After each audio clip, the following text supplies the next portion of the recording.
Have you ever felt that strange disconnect? That moment when you pause in the middle of your carefully constructed life and wonder if any of it is actually real?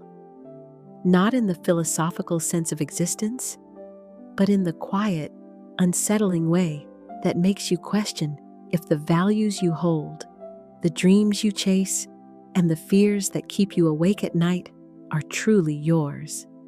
Or have they been planted there, like seeds in fertile soil, watered by institutions, media, and social expectations until they grew into what you now mistake as your authentic self?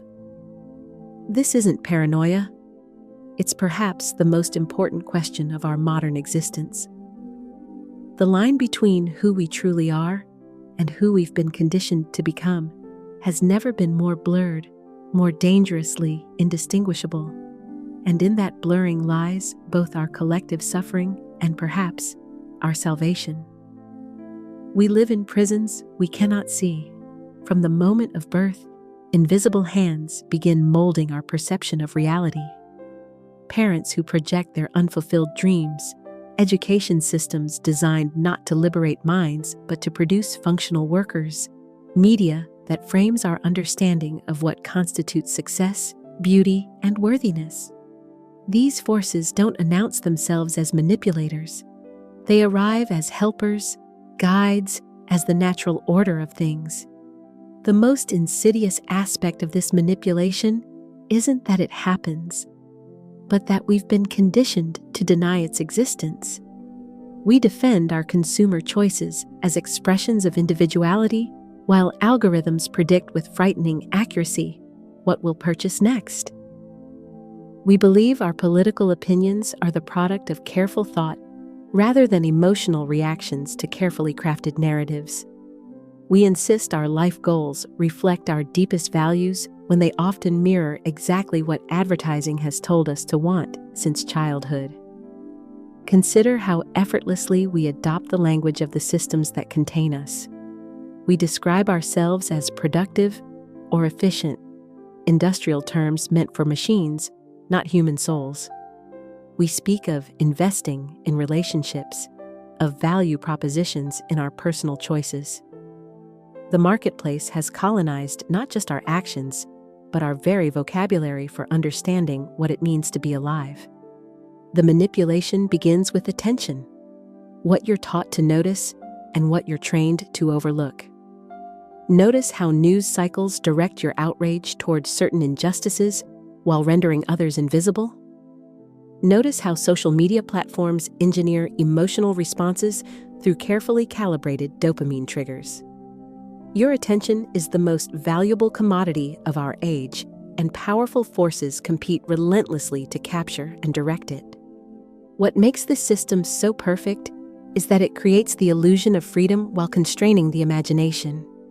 You can choose between hundreds of breakfast cereals, but try to envision an economic system beyond capitalism, and suddenly, your thinking hits invisible barriers.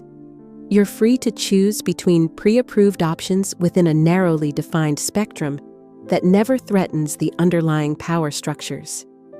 The most painful truth is that we become complicit in our own deception. We silence the small voice of doubt because the alternative, that much of what we believe about ourselves and our world has been engineered by forces indifferent to our well-being, is too terrifying to confront. It's easier to continue the performance, to keep nodding along, to dismiss the occasional existential vertigo as mere anxiety. Remember your first job interview? The strange ritual of presenting yourself as simultaneously unique, yet perfectly conforming to organizational needs? That performance never really ends.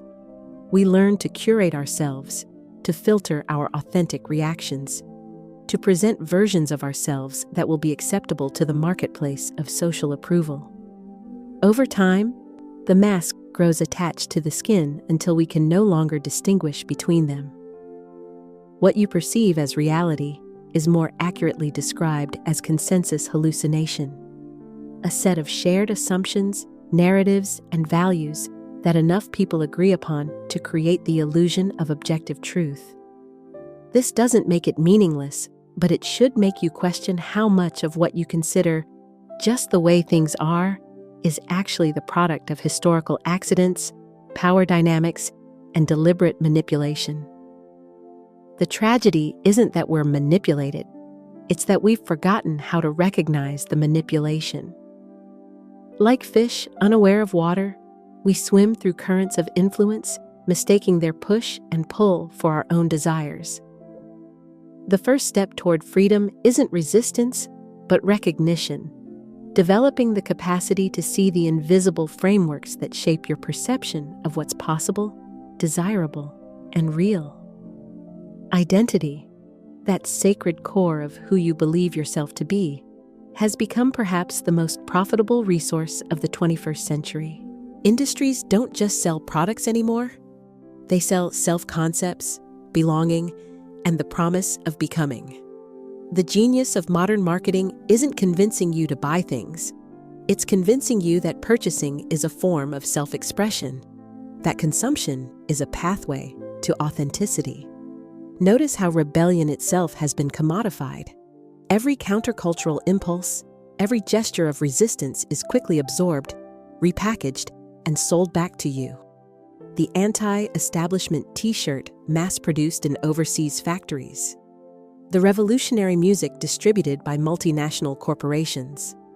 The radical political stance that becomes a marketable personal brand. Even your dissatisfaction with the system becomes fuel for the system itself. Social media platforms have perfected this alchemy, transforming the raw material of human connection and self-expression into profitable data points. They've gamified identity, teaching us to think of ourselves as personal brands competing for limited attention in an oversaturated marketplace. The metrics become addictive: likes, shares, followers, external validations that slowly replace internal compasses. Nietzsche warned of the herd mentality, the human tendency to surrender individual judgment to collective opinion. But he could never have imagined how sophisticated the mechanisms for engineering that surrender would become. Today's herding happens through personalized content feeds that create the illusion of individualism while subtly guiding millions toward the same conclusions, the same desires, the same fears. Consider how political identities have been transformed into consumer categories. Your stance on complex social issues becomes less about thoughtful ethical positions and more about which cultural tribe you belong to. The nuanced spectrum of human political thought collapses into binary oppositions, each with its own media ecosystem, vocabulary, and consumer preferences. The result isn't democracy, but team sports with devastating consequences. The most valuable skill in this environment isn't critical thinking, but attention management. Those who control what captures your attention control what you believe is important, what you worry about, what you desire. And in a world designed to fragment attention into ever smaller pieces, the ability to direct your focus according to your actual values becomes revolutionary. Jung spoke of individuation, the process of integrating the unconscious aspects of oneself to become more whole. But how can authentic individuation occur when the very language we use to understand ourselves comes preloaded with market-friendly concepts? When the archetypes we encounter are not timeless human patterns, but carefully constructed consumer segments? The pain of this reality manifests as a peculiar modern emptiness. Achieving the markers of success you were promised would bring fulfillment, only to discover a hollow center. The promotion, the relationship, the home ownership, the perfect family portrait, reaching these milestones only to find yourself asking, is this all there is? This isn't personal failure. It's the inevitable result of pursuing externally imposed definitions of a life well lived. What makes this system so difficult to escape is that it doesn't just sell products, it sells the very criteria by which we judge ourselves and others: success, beauty, intelligence, worthiness. These concepts aren't objective truths, but social constructions that shift across time and culture. Yet we experience them as immutable realities, measuring ourselves against standards we had no hand in creating and finding ourselves perpetually insufficient. There comes a moment, perhaps in the quiet darkness before sleep, perhaps in the mundane middle of an ordinary day, when the curtain briefly parts. Something triggers a recognition that the life you've been pursuing with such determination might be built on premises you never consciously chose. This moment of doubt is not weakness. It's the first genuine breath of freedom. Kierkegaard called it the dizziness of freedom. That vertiginous feeling when you realize that beneath the comfortable scripts and roles lies an abyss of possibility. The structures you thought were supporting you reveal themselves as constraints. The path you've been following with such certainty suddenly appears as just one of countless possible directions. This recognition is terrifying precisely because it's liberating. The systems that shape perception rely on your unquestioning participation. They require you to forget that you're in a game with constructed rules rather than immutable laws of nature. The most dangerous question to these systems isn't, "How do I win?" but, "Why am I playing this particular game at all?" Notice how quickly such questions are dismissed as naive, impractical, or even threatening. Have you ever noticed how certain thoughts feel forbidden, not because they're immoral, but because they threaten fundamental assumptions? The fleeting consideration that perhaps success isn't measured by wealth accumulation. The dangerous wondering if constant productivity is actually a path to a good life. The taboo questioning of whether the nuclear family structure is the only valid form of human connection. These thoughts create cognitive dissonance precisely because they reveal the constructed nature of what we've accepted as reality. This awakening rarely happens all at once. More often, it's a gradual accumulation of small inconsistencies, moments when the official narrative doesn't match lived experience. The job that was supposed to bring security instead brings anxiety. The relationship milestone that was supposed to bring fulfillment instead brings a new kind of loneliness. The achievement that was supposed to bring lasting happiness instead brings a hunger for the next achievement. What makes this awakening so difficult is that it often occurs in isolation. The very nature of perception manipulation creates the illusion that your doubts are personal failings rather than rational responses to contradictions in the system itself. You're led to believe that your inability to find fulfillment in prescribed paths reflects your inadequacy rather than the inadequacy of the paths themselves. But consider this possibility. What if your discomfort, your doubt, your sense that something fundamental isn't working? What if these aren't weaknesses to overcome, but intelligence trying to break through conditioning? What if the anxiety that keeps you awake at night isn't a disorder, but the sane response of a human soul that senses it's living according to values it never consciously chose? Camus suggested that the fundamental philosophical question is whether life is worth living. But perhaps the more immediate question is whether the particular life you've been channeled toward is worth living. Not life in the abstract, but this specific configuration of values, goals, and beliefs that you've absorbed from your particular time and place. The courage to ask this question is the beginning of authentic existence. The awakening of doubt doesn't provide answers, but it creates space. Space between stimulus and response, between social expectation and personal choice, between inherited values and conscious evaluation. In this space lies the possibility of something revolutionary, the chance to examine the architecture of your perception and begin the delicate work of distinguishing between what's been imposed and what might be genuinely yours. Resistance begins not with grand gestures, but with small acts of attentiveness. Before you can change anything, you must first see clearly. This means developing what the Buddhists call beginner's mind, the capacity to look at familiar aspects of your life as if encountering them for the first time, free from habitual interpretations. Watch how you move through your day. Notice which choices feel automatic and which feel deliberate. Observe without immediate judgment. There is profound power in asking simple questions. Why do I believe this? Who benefits from my acceptance of this narrative? What would happen if I temporarily suspended this belief?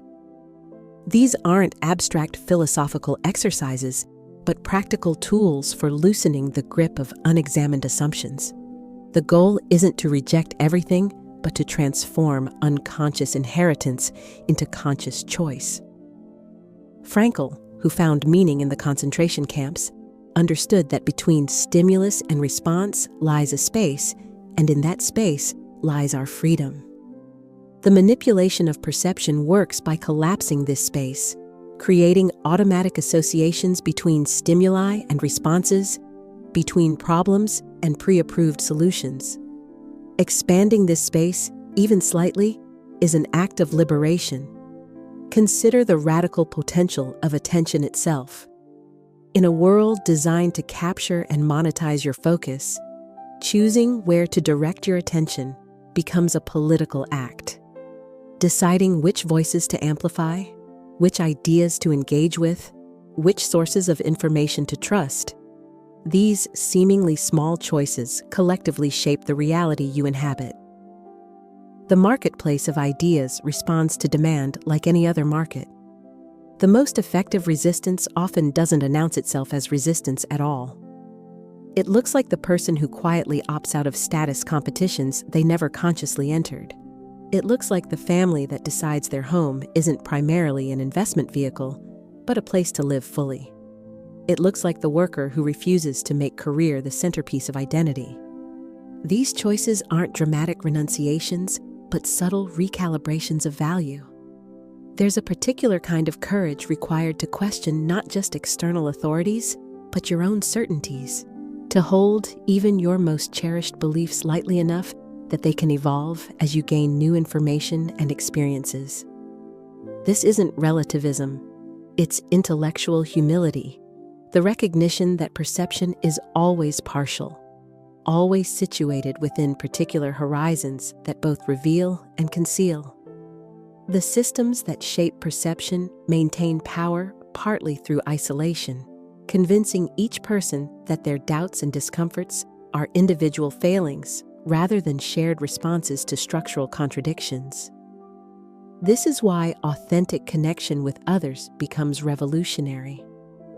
Not networking, not strategic alliance, but genuine encounters where masks can temporarily drop and the unspoken can find voice.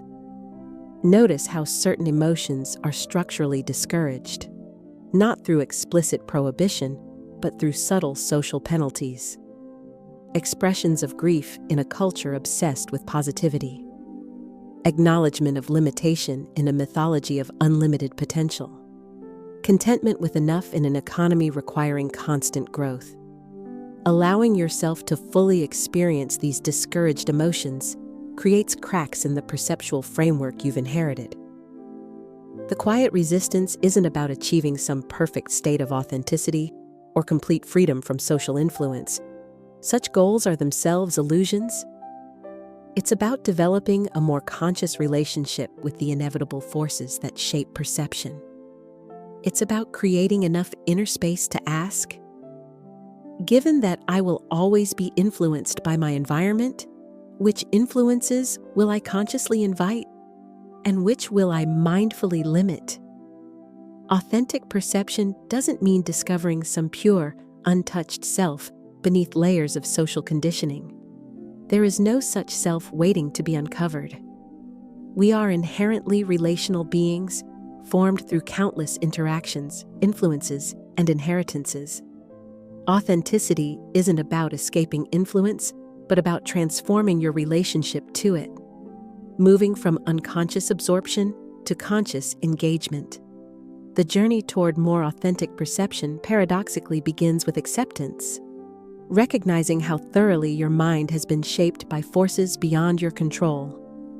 This isn't cause for despair, but for compassion toward yourself and others. We're all navigating inherited maps of reality, all struggling to distinguish between the territory and the mapmaker's biases.